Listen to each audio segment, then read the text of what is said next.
Pierre, se rappelant ce qui s'était passé, dit à Jésus, Rabbi, regarde le figuier que tu as maudit a séché.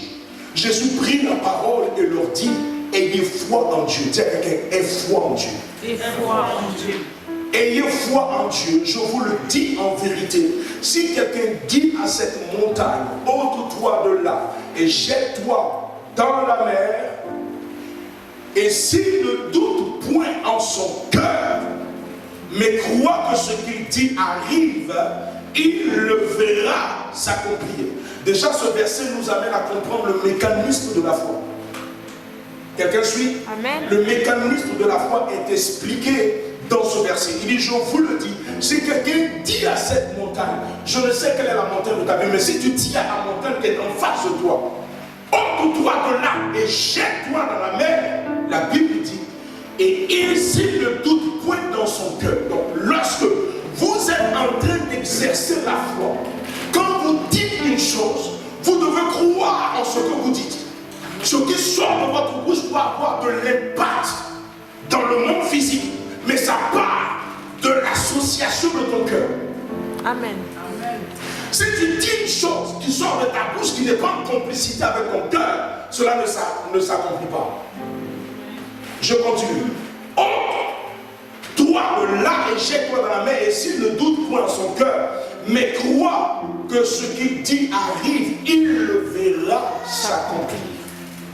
C'est pourquoi je vous dis, tout ce que vous demanderez en priant, croyez que vous l'avez reçu et vous le verrez s'accomplir. Combien d'entre nous prions et en même temps que nous prions, nous croyons déjà que la chose est accomplie? C'est une dimension. De prier et en même temps de croire que ce que tu es en train de demander à Dieu, tu l'as déjà. La foi, c'est une vie. Lorsque tu as prié par exemple pour le mariage, il y a l'attitude et le comportement du mariage que tu dois commencer à afficher. Amen. C'est ça la foi. La foi est lorsque tu as prié pour la guérison et que tu n'as pas vu la guérison de tes yeux physiques, tu commences à te comporter comme une personne qui est déjà guérie. Amen. Lorsque tu as prié pour un boulot et que tu veux voir le boulot, comporte-toi comme quelqu'un qui veut avoir le boulot. Amen. Nous parlons de la foi ce soir. Alléluia. Amen. Le même passage dans le livre de Matthieu 17, verset 20. Notre deuxième passage. Matthieu 17, le verset 20. On n'a pas encore décollé. Matthieu 17, le verset 20. Quelqu'un a trouvé? Je lis. Il dit, c'est à cause de votre incrédulité, leur dit Jésus. Je vous le dis en vérité, si vous aviez de la foi comme un grain de sénévé, vous direz à cette montagne, transporte-toi de là, et elle se transporterait. J'aime la suite. Rien ne vous serait impossible. Quelqu'un a trouvé le passage? On peut relire? On peut relire? Jésus dit, c'est à cause de votre incrédulité. Je vous le dis en vérité, si vous aviez de la foi, comme un grain de sénévé, vous direz à cette montagne, transporte-toi de là, et elle se transporterait. Rien ne vous serait impossible. Rien ne vous serait impossible. La foi vous introduit dans le domaine de l'impossibilité. Amen. Quiconque à la foi est transporté du domaine impossible dans le domaine du possible. Amen. Il n'y a rien qui est impossible à celui qui a la foi. Il y a deux types de personnes sur cette terre à qui rien n'est impossible. Dieu et celui qui croit. Amen. À Dieu rien n'est impossible. Celui qui croit aussi, rien ne lui est impossible. Tant que tu crois, tout ce qui est devant de toi que tu souhaites, tu dois l'avoir. Maintenant, si je souhaite et que je ne vois pas, c'est que ma foi n'a pas encore été totale. Il y a des séquelles dans ma foi. Il faudrait que notre foi soit solide.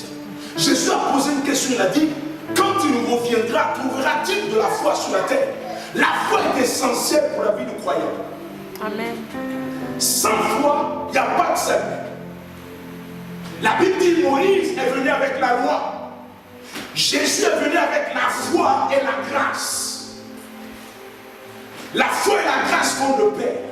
Nous sommes sauvés par le moyen de la foi.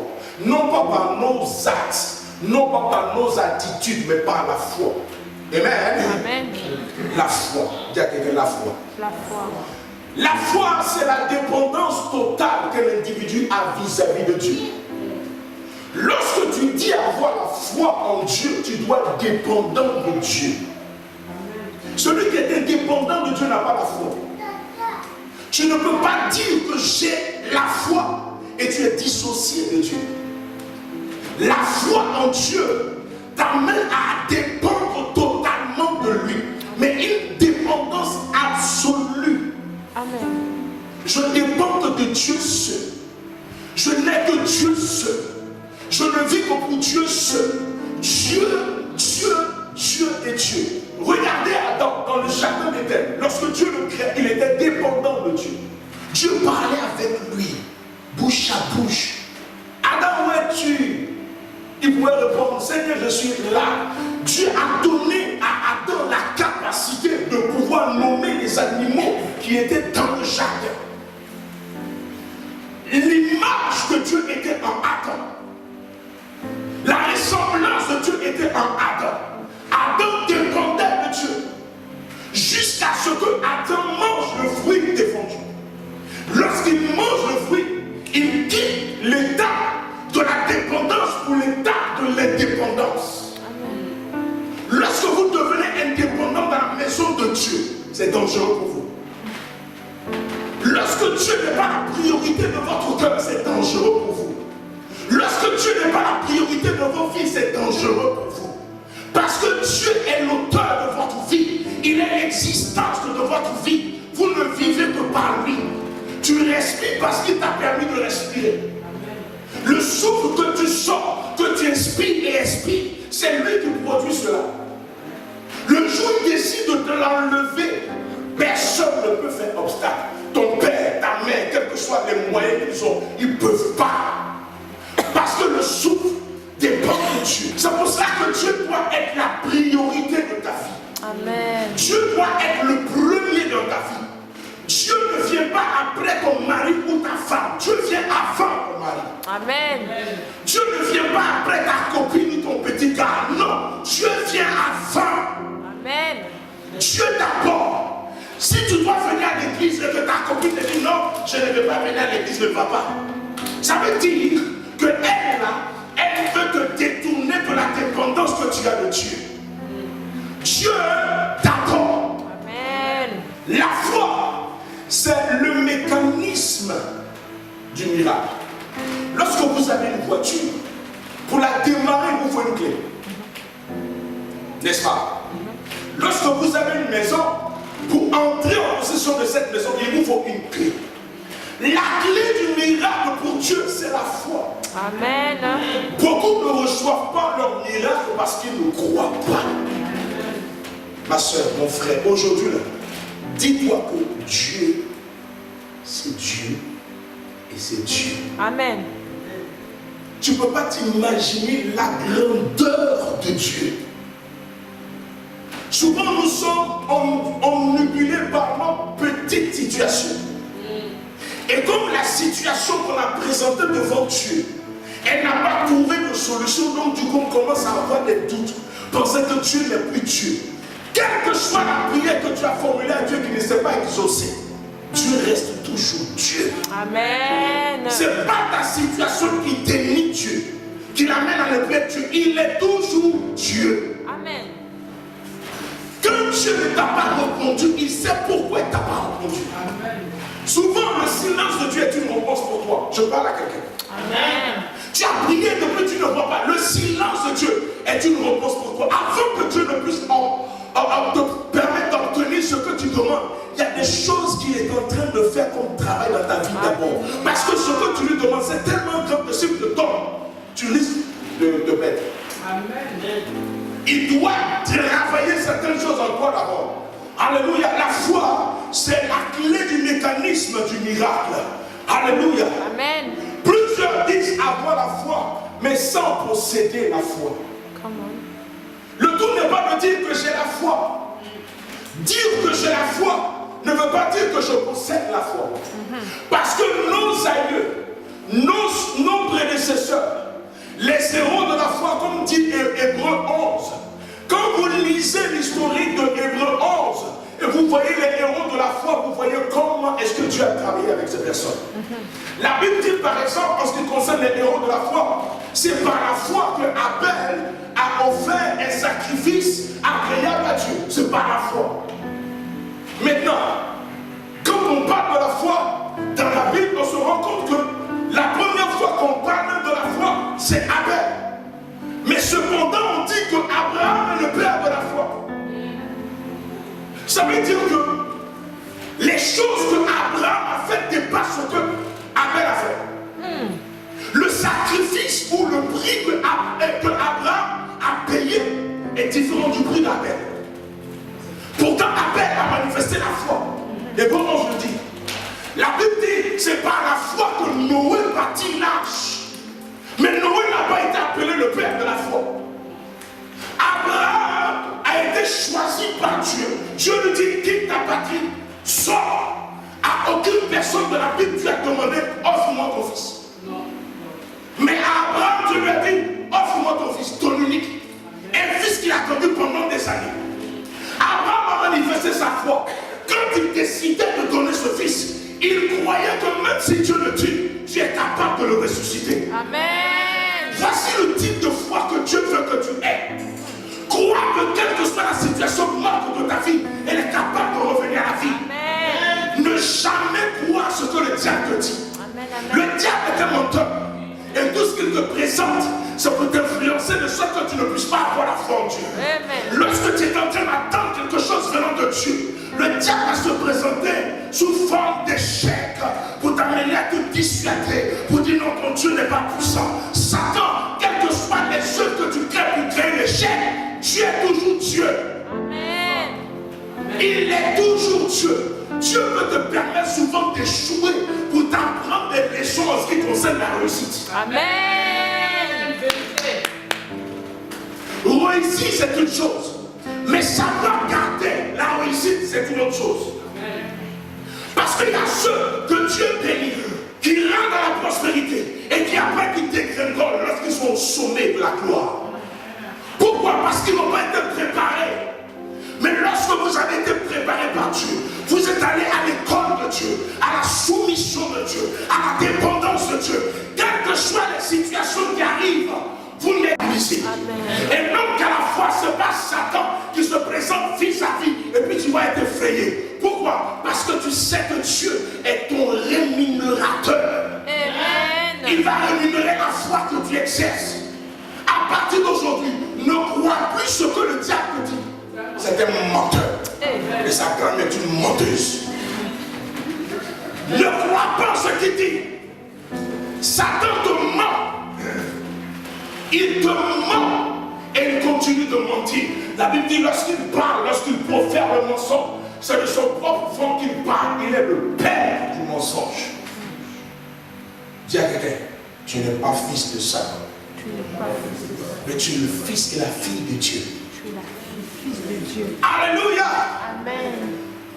Avoir la foi, c'est aussi posséder la foi. La Bible dit une chose. Or, sans la foi, il est impossible d'être agréable à Dieu. C'est la partie là qui me plaît. Lorsque nous disons avoir foi en Dieu, tu demandes à un chrétien, as-tu la foi? Il te dira tout de suite, oui, moi j'ai la foi, je crois. Frère, il y a une nette différence entre la foi et la croyance. La foi et la croyance, c'est deux choses dissociables. La foi, c'est une conviction. La croyance, c'est une action. Lorsque tu décides de croire, tu crois. Celui qui a la foi, il pleut, il neige, il n'a qu'à faire vent, le tonnerre n'a qu'à gronder, ça ne change pas mon mind. Non, non, non, non, non, non. Ça ne change pas. Celui qui a la foi ne vacille pas. C'est pour ça qu'il dit dans Hébreux 11, or la foi est la ferme assurance des choses qu'on espère et la démonstration des choses que je n'ai pas encore vues. Cela voudrait dire que lorsque tu as la foi, tu as une telle assurance en toi. Vous voyez des gens, à cause de la foi qu'ils ont tellement d'assurance que ça commence à friser l'orgueil. Ce n'est pas de l'orgueil, c'est l'assurance que produit la foi. Amen. Il a la foi en lui, donc ça lui donne une assurance. Partout où il va, il sait qu'il est numéro 1. Si toi tu parles des gens disant je suis numéro 2 ou bien je serai dernier, mais tu seras dernier. La foi, c'est de croire que je suis numéro 1. Tu as dit dans sa parole, je serai la tête et non la queue. Amen. Les autres là, ils viennent après moi, pas avant moi. Amen. Comment tu vas croire que toi tu viens deuxième? Non. Tu as quelqu'un? Non. C'est parce que tu as dit pour toi. Tu as dit, je suis la tête et non la queue. Je serai en haut et non en bas. Écoutez, devenez comme ceux-là qui croient fermement tout ce que Dieu dit. Quand Dieu dit c'est A, c'est A. Crois tout ce que Dieu dit. Si Dieu dit tu peux te déplacer, mon frère, tu peux te déplacer. Amen. Amen. Quelqu'un me suit? Amen. Est-ce que je parle à quelqu'un? Je parle à quelqu'un. Or, sans la foi, il est impossible de lui être agréable. Comment posséder la foi et ne pas être agréable à Dieu? Je ne peux pas avoir la foi et puis ne pas être agréable à Dieu. Ce n'est pas possible. Ce n'est pas possible. Vous savez pourquoi? Parce que même quand vous voyez quelqu'un qui a la crainte de Dieu, ça part de la foi qu'il a. Lorsqu'une personne, vous voyez la crainte de Dieu se manifester dans sa façon de vivre et de faire, il vous démontre simplement qu'il a la foi en Dieu. C'est dans cela que je dirais que la foi est la pièce maîtresse de la crainte de Dieu. Si vous avez la foi vous conditionne à avoir la crainte de Dieu. C'est pour ça qu'il dit, oh, sans la foi, nul ne peut être agréable à Dieu. Donc si j'ai la foi, je ne peux être que agréable aux yeux de Dieu. La foi, c'est la pièce maîtresse. Un de mes amis, une fois, a donné une signification de la foi qui m'a tellement plu. Il a dit, la foi, c'est... comment il a dit? Il a dit, c'est la faculté d'opérer dans l'invisible. F comme faculté, O comme opérer, I comme invisible. Et c'est tellement vrai. La foi vous permet d'avoir une faculté d'opérer dans l'invisible. Parce qu'avec le moyen de la foi, vous créez ce qui était dans l'invisible pour le manifester sur la terre. Vous amenez ce qui était invisible à devenir visible. C'est ça la foi. La foi, ce n'est pas marcher par la vue. Les hommes ont toujours besoin de voir avant de croire. La Bible fait savoir qu'il y avait un disciple de Jésus qui s'appelait Thomas. C'est Thomas. Il y a des Thomas dans l'église aujourd'hui. Des Thomas qui ont besoin de voir les trous qui sont dans la main de Jésus avant de croire que c'est Jésus réellement. Il y a des Thomas comme ça. Ils ont besoin de voir d'abord avant de croire. Alors que le principe de la foi, c'est de ne pas voir et de croire. Mes yeux n'ont pas vu, mais je crois. Mais en réalité, vous avez vu. Dis Amen. Amen. Et je t'explique. Mes yeux physiques n'ont pas vu, mais je crois. Mes yeux physiques n'ayant pas vu, donnent l'accès à mes yeux spirituels de voir. Amen. C'est pour ça que Paul a parlé de l'homme intérieur. La foi compose avec l'homme intérieur. C'est ton homme intérieur qui est capable d'aller dans le spirituel pour cueillir les choses, pour les amener. Donc en toi, on dira qu'il y a comme une sorte de double personnalité. Il y a le physique, mais il y a le spirituel en toi. C'est pour cela que Jésus a dit, vous êtes des dieux. Ce qui fait de vous Dieu, ce n'est pas la chair, mais c'est l'homme intérieur en vous. C'est cet homme intérieur-là qui amène les choses de Dieu à s'accomplir dans votre vie. Amen. Ça va? Oui. Est-ce que c'est lourd? Ça glisse. Donc il vous faut nourrir l'homme intérieur afin que ses yeux s'ouvrent. Quand quelqu'un voit dans le spirituel, ce n'est pas avec ses yeux physiques. C'est avec les yeux de l'homme intérieur. Amen. Amen. Nourrir l'homme intérieur, c'est par ta sanctification. Nourrir ton homme intérieur, c'est par ta vie de prière, c'est par ta crainte de Dieu, c'est par la méditation de la parole de Dieu. Tu solidifies l'homme intérieur en toi. Quand l'homme intérieur est assis véritablement, quel que soit, comment on appelle même ce dernier, l'homme fort de ta famille, il ne peut pas vaincre ton homme intérieur. Amen. Parce que ce homme intérieur, tu l'as construit par le biais de l'Esprit du Seigneur. Vous savez, quand vous êtes en intimité avec Dieu, il ajoute, c'est comme des gouttes. Vous êtes par exemple sous un robinet, et puis le robinet n'est pas ouvert totalement. Il est ouvert un tout petit peu, et c'est des gouttes qui tombent. Tac, tac. Les scientifiques ont démontré que de telles gouttes qui tombent, tac, tac, même sur un rocher, pendant des années, ça brise le rocher. Dieu fonctionne ainsi. Dieu n'est pas rapide. Dieu va progressivement. Parce que vous ne pouvez pas contenir la gloire de Dieu. Amen.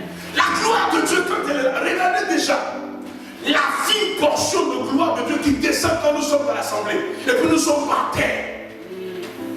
À plus forte raison, être confronté à cette gloire.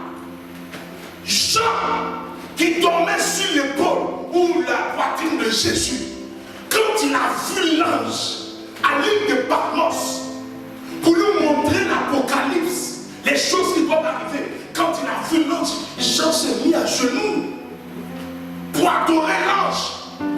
La gloire qui émanait de l'ange, mais choquait, ça effrayait Jean. Ça l'effrayait. Imaginez pour la gloire qui se reflète d'un simple ange. À plus forte raison, la gloire qui peut s'émaner de Dieu ou de Christ. La Bible dit il habite une lumière inaccessible. Quand sa gloire est là, tu ne peux pas. Moïse a prié pour voir Dieu.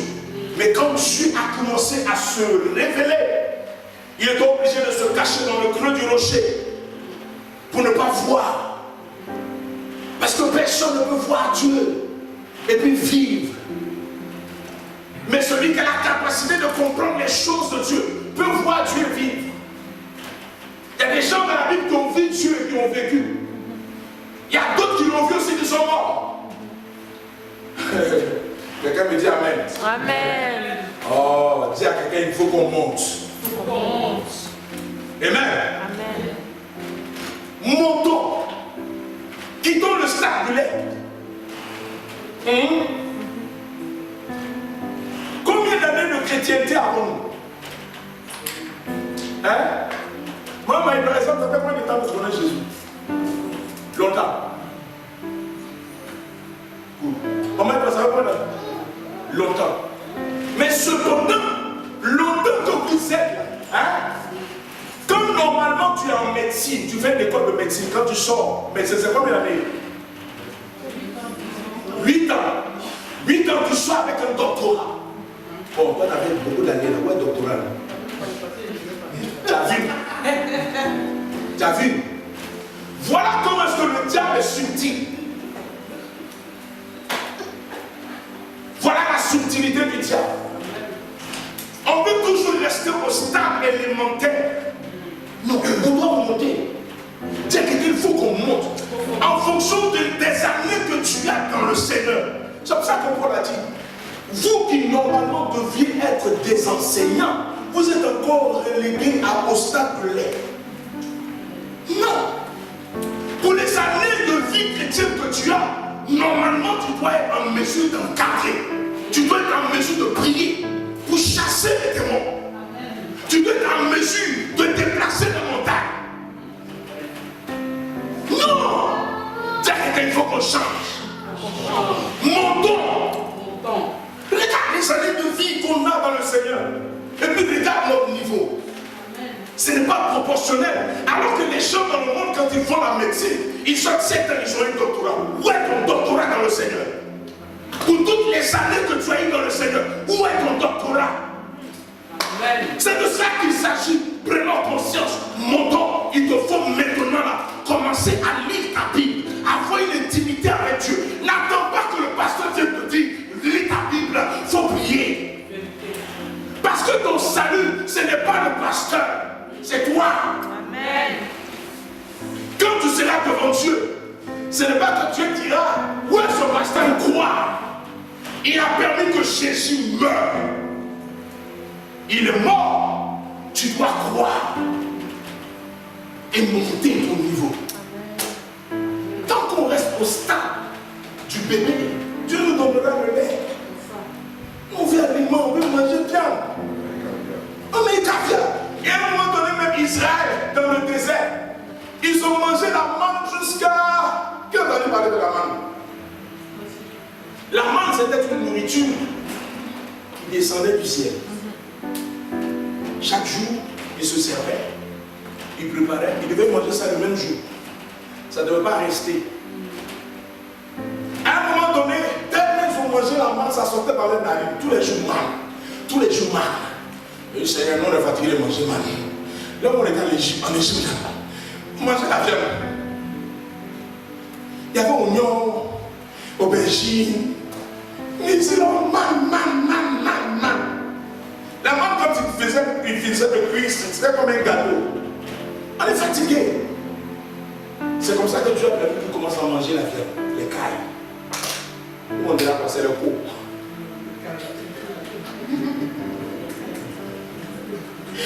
Amen. Ils ont commencé à manger les cailles. Dieu a permis qu'ils puissent manger la viande. Amen. C'est la nature de l'homme. L'homme n'aime pas être toujours, même quand vous êtes dans un couple, la monotonie, là, ça tue. Ça détruit le couple. L'homme a besoin de certaines expériences. Et même si tu as mis aujourd'hui le piment ivoirien, il faut te mettre le piment entier, tu vois. Ça va changer, ça ne va pas toujours pareil. La façon dont tu embrasses ta femme aujourd'hui, tu vas changer la façon de l'embrasser. Alléluia. Mais oui. La monotonie n'est pas bonne. Amen. Ou bien c'est faux. Amen.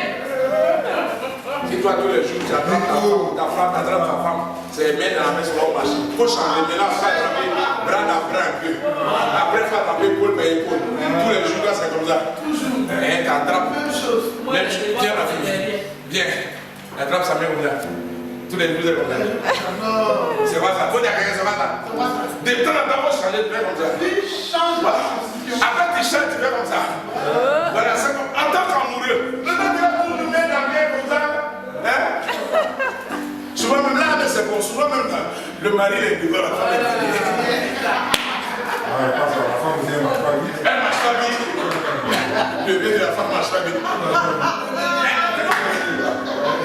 La monotonie tue. Même dans l'église, la monotonie tue. Amen. C'est pour ça que vous allez voir que les variations dans la maison de Dieu, quand le Saint-Esprit commence à opérer, ce n'est pas toujours pareil. C'est changeant. La preuve, plusieurs hommes de Dieu peuvent être alignés au cours d'un programme. On donne le thème, la grâce. Eux tous viendront prêcher sur la grâce, mais de différentes manières. Mais le contenu, c'est toujours la grâce. Pour vous amener à comprendre la diversité de Dieu. C'est pour cela que même dans le corps, il y a diversité de ministères. Vous avez des prophètes, vous avez des apôtres, vous avez des évangélistes, vous avez des docteurs, vous avez des pasteurs. Le pasteur ne joue pas le rôle de tout prophète.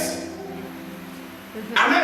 Amen. Cela ne voudrait pas dire aussi que le docteur est inférieur au prophète. Les 5 ministères vont de pair. Je ne sais pas pourquoi il parle de ça. Ils parlent, ils marchent en association. Chacun ne marche pas sur l'autre, mais ils vont de façon associée. Ils se complètent. Donc on parlera de complémentarité dans le ministère.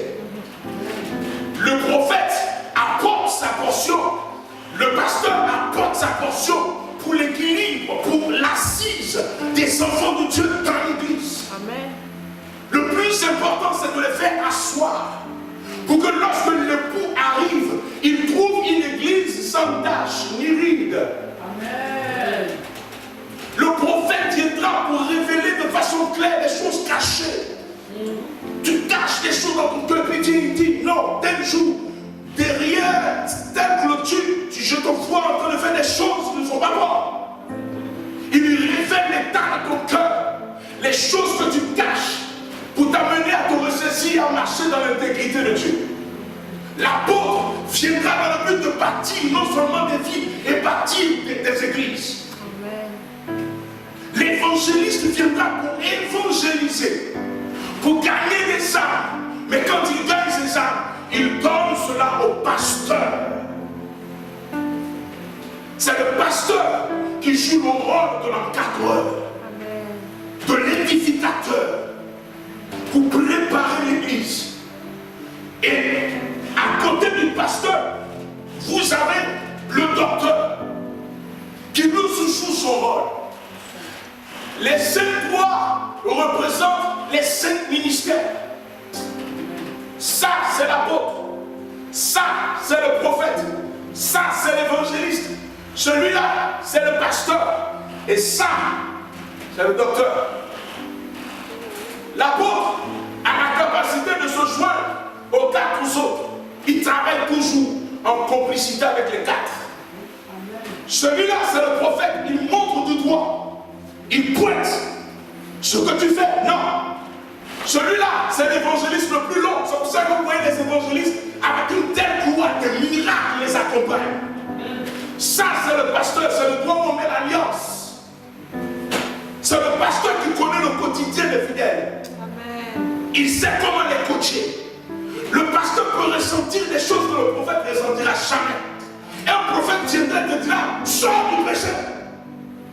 Le pasteur viendra avec une attitude, non, tu vois, c'est pas sa faute. Tu vois, non, c'est parce que il va trouver des raisons pour justifier. Le prophète n'est pas comme le pasteur. Le pasteur n'est pas comme le prophète. Et le docteur, c'est ça. Le petit doigt, tu peux rentrer dans l'oreille. Tu vois, on dirait plume. Et lui, il a tout regardé. Le docteur a la capacité de décortiquer les Écritures, sortir des détails, des précisions, des révélations de la parole ici pour l'édification. La Bible dit les 5 ministères ont été donnés par Christ pour l'édification du corps en vue de son perfectionnement. Amen. Amen. Amen. Amen. Amen. Parlons de la foi. Alléluia. La foi, ce n'est pas marcher par la vue, c'est marcher par l'autre vue. La foi, c'est dépasser les 5 sens. C'est marcher avec d'autres sens qui ne sont pas charnels. Alléluia. La foi libère vos capacités limitées. Nous sommes limités, mais Dieu, lorsque nous avons la foi, nous rend illimités. Quelqu'un me dit amen. Amen. La foi permet à Dieu de transférer sa capacité dans votre incapacité. La foi, c'est l'acte d'obéir à la parole de Dieu. C'est ce que nous disions tout à l'heure. Et elle s'exprime par 2 choses. L'obéissance et l'action. Quand je crois, je dois obéir à la parole de Dieu. Mais en même temps, je dois démontrer. Donc, ce qui rejoint le 11.1. Or, la foi, comme dit, est une ferme assurance des choses qu'on espère, la démonstration de celles qu'on ne voit pas. J'ai aimé la différence de 2 versets. La parole, cette parole dans Louis II, normal, version 1910, dit que la foi est la ferme assurance des choses qu'on espère et une démonstration de celles qu'on ne voit pas. Mais Louis II 21 va rectifier quelque chose de fondamental. en disant que la foi, c'est la ferme assurance des choses qu'on espère et la démonstration, pas une démonstration. Il met l'accent sur là pour faire comprendre que la foi, ce n'est pas l'indéterminé, mais la foi, c'est le déterminé. La foi est précise. La foi n'est pas imprécise. Quand tu as la foi, tu es précis. Et même, la foi exige un échange de confiance. La confiance que j'ai en moi, je place cette confiance en Dieu. Amen, amen. La foi est à la fois active et non passive. Je vais terminer en disant que la foi est très souvent mise à l'épreuve. Nos différentes foi sont mises à l'épreuve par Dieu. Dieu teste souvent la foi de chacun d'entre nous pour voir si cette foi est tenace, si cette foi est solide. Les situations très souvent que tu vis sont des épreuves de ta foi. Dieu veut voir ton endurance, ta capacité à tenir ferme dans les difficultés. Un homme qui s'est tenu ferme dans les difficultés réussira dans tous les combats. Si vous êtes toujours prêt à jeter l'éponge lorsqu'il y a une petite difficulté, vous n'êtes pas prêt pour les choses de Dieu. Les choses de Dieu, quelles que soient les situations, vous êtes ferme, solide. Parce que celui sur qui vous êtes arrêté, il s'appelle le rocher. Amen. Amen. Jésus est le rocher. Le rocher qui était avec le peuple d'Israël dans le désert. Lorsque Dieu a dit à Moïse, le peuple a besoin de boire parce qu'ils avaient soif. Dieu a dit à Moïse, ce rocher, par le rocher vous donnera de l'eau. Moïse n'a pas parlé au rocher à cause de la colère que le peuple a incité dans son cœur par l'attitude qu'ils avaient. Moïse a pris son bâton et il a frappé le rocher 2 fois. Savez-vous que c'est cette action qui a permis à Moïse de ne pas rentrer dans la terre promise? Pour une désobéissance, le grand Moïse. Le grand Moïse. Dieu a dit parle au rocher. Lui n'a pas parlé au rocher. La colère.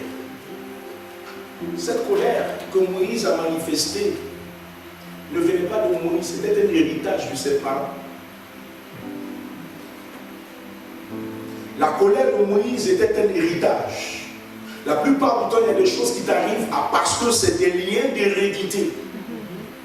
Moïse a hérité cette colère de ses parents. Souvenez-vous, quand vous voyez la description des enfants de Jacob, il y a un de nous qu'on appelle Lévi. Lévi a été meurtrier. N'est-ce pas? Lévi a été meurtrier, mais comment quelqu'un peut aller à tuer quelqu'un si ce n'est pas la colère? Et Moïse est descendant de Lévi. Dieu peut éprouver votre foi, mais ne laissez jamais le diable dérober votre foi. Que votre foi reste intacte. Quel que soit le problème que vous allez rencontrer, que votre foi, le diable peut tout vous prendre. Il peut prendre ton mari, il peut prendre ta femme, il peut prendre tes biens, il peut prendre tout. Mais ne touche pas ta foi. Amen. Que ta foi reste solide. Que cette église soit une église de foi.